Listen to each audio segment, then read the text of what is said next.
Alhamdulillahilladzi arsala rasulahu bil huda wa dinil haqq liyudhhirahu 'ala dini kulli wa kafa billahi syahida. Asyhadu an la ilaha illallah wahdah la syarikalah wa asyhadu anna Muhammadan abduhu wa rasuluhu alladzi la nabiyya ba'dah. Pemirsa Madinah Persis TV yang Allah muliakan, bertemu lagi bersama saya dalam kajian tafsir. Kali ini saya ingin sedikit membahas tafsir surah Ali Imran ayat 190 sampai ayat 191. Allah mengatakan di dalam surah Ali Imran ayat 190 sampai 191, A'udzubillahi minasyaitonir rajim. Inna fil khalqis samawati wal ardi wahtilafil lail wan nahar la ayatil liulil albab. Alladzina yadhkurunallaha qiyaman wa qu'udan wa 'ala junubihim wa yatafakkaruna fi khalqis samawati wal ardi. Rabbana ma khalaqta hadza batila subhanaka faqina adzabannar.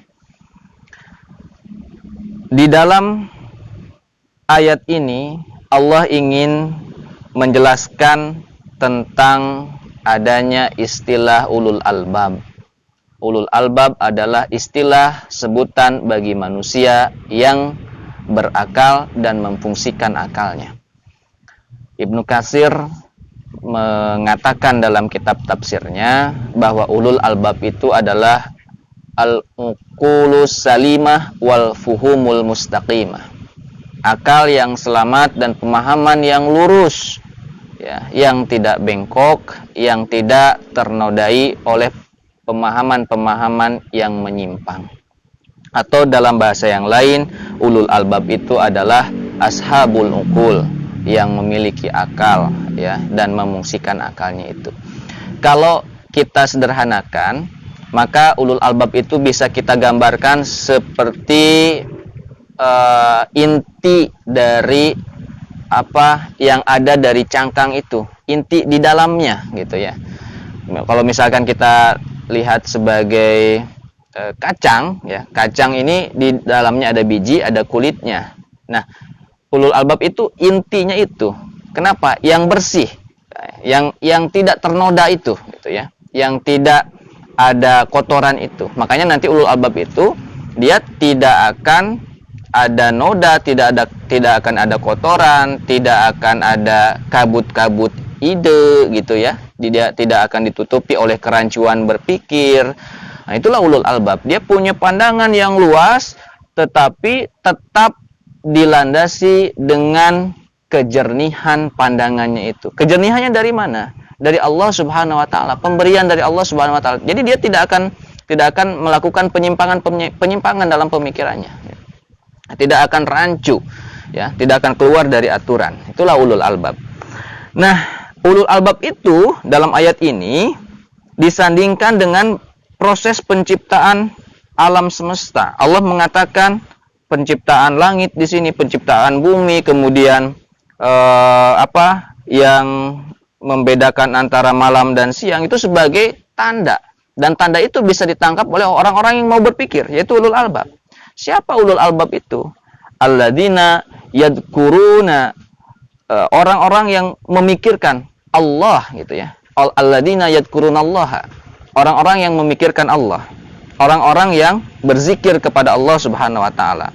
Qiyaman wa qu'udan, baik dalam keadaan berdiri, duduk, wa 'ala junubihim, atau berbaring sekalipun, ya.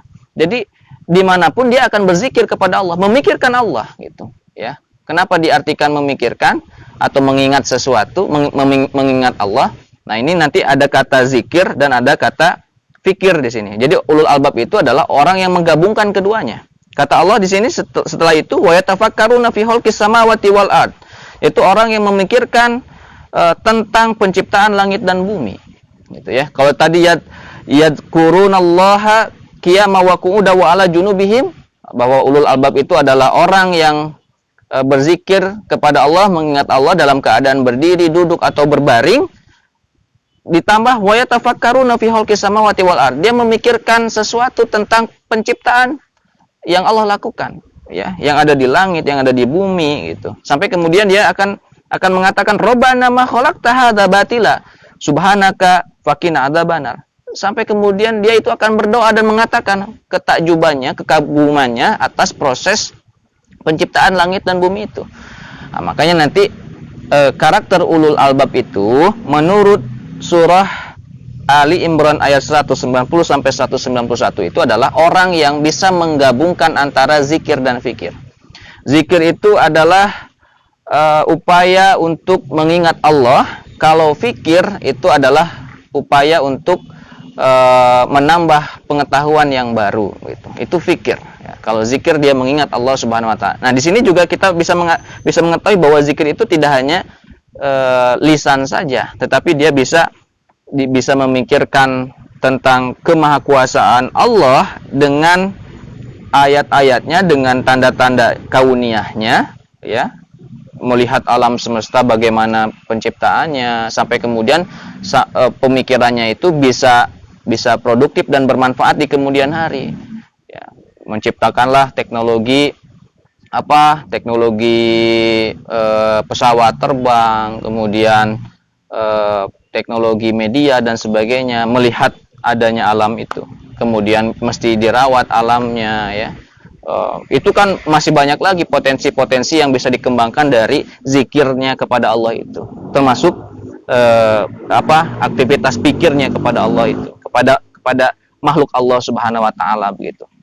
Itu jadi kalau kita lihat dari ayat ini, maka ada dalam Al-Qur'an itu, khususnya dalam surah Ali Imran ayat 190 sampai 191 yang menjelaskan tentang ada manusia nanti yang punya karakter ulul albab dengan ciri-ciri yang tadi, menggabungkan antara zikir dan pikir, kekuatan zikir dan pikir untuk mencapai puncak kesempurnaan dari seorang manusia begitu ya. Itu diantara makna yang terdapat di dalam surah Ali Imran. Lalu hubungannya dengan